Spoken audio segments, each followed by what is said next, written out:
Welcome back to Native History. In this video, we're going to be looking at something fun, quite literally. We're going to be looking at Native American games that were popular traditionally and explore each one a little bit. They were not only forms of entertainment, but they often also held cultural, spiritual, and educational significance. So in this video, we'll just be looking at 3 games, though there's of course many more than these. We'll be looking at Lacrosse, we'll be looking at Shinny, and we'll be looking at the broad category of guessing games. These games played a vital role in the community, and they often involve large gatherings that reinforce social bonds. So first off, lacrosse. Native lacrosse, traditionally known as stickball, is much more than a simple game. It's deeply interwoven with these cultural and spiritual lives of various native communities, especially among the eastern woodlands and in some areas of what is now the southeastern US. Here's an in-depth look at various aspects of this significant cultural sport. It's one of the oldest team sports in North America. Its origins can be traced back over 1,000 years. Archaeological evidence shows us ball sticks that date back to around 1100 AD. Different tribes had their own versions of the game.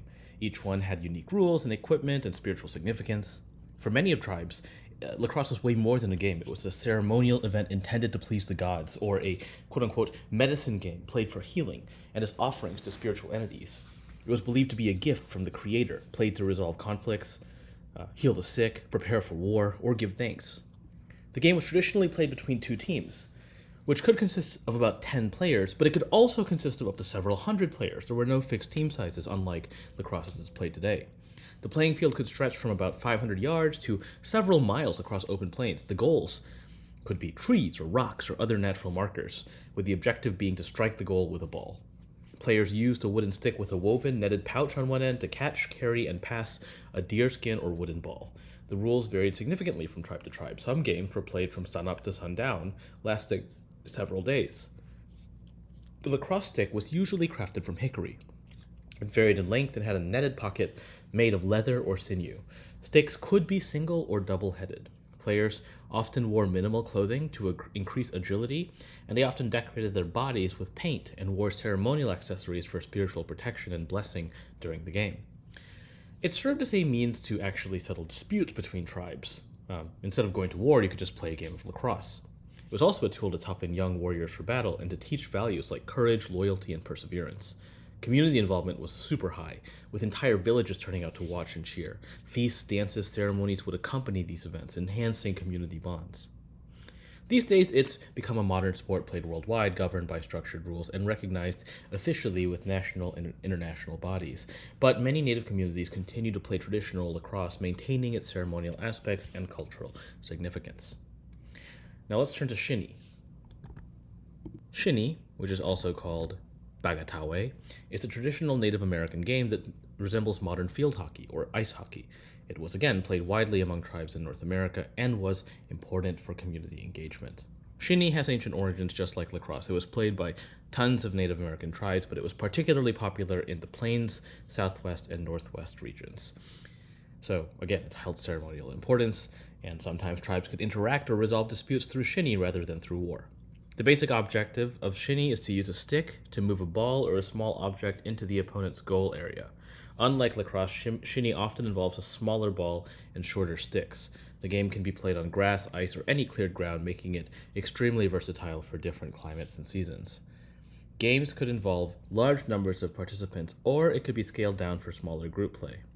The rules and styles of play varied greatly among tribes. Some played with mixed gender teams or separate male and female teams, and the size of the playing field could be adjusted based on how many people were playing.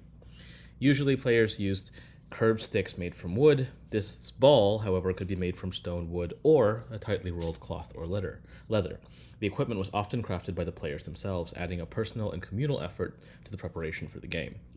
Attire for playing Shinny was minimal to allow for free movement. Players often decorated their bodies with paint and wore specific ceremonial items believed to bring strength or protection during the game. Shinny was a communal event that brought together families and tribes. It was fairly common for games to be followed by social gatherings, including dancing. Like many native games, Shinny was often also used as an educational tool. Through it, you could teach skills like cooperation, strategy, and endurance. Prayers or rituals would be performed before or after the game, honoring spiritual beliefs and seeking blessings for the community. Shinny is not as widely recognized as lacrosse in modern-day sports culture, but it still holds significance in many Native communities and is played in traditional forms. Efforts to revive it are important cultural preservation activities among Native Americans. Finally, we're going to look at the broad category of guessing games. Guessing games were not sports played out in the field, but were rather more like tabletop games or games that you would play inside the house. They played a significant role, again, providing entertainment, but perhaps unlike the other sports, they were more intent on sharpening mental skills, sometimes serving educational purposes more explicitly. Once again, we have a wide variation of games across tribes, reflecting the rich diversity of Native cultures.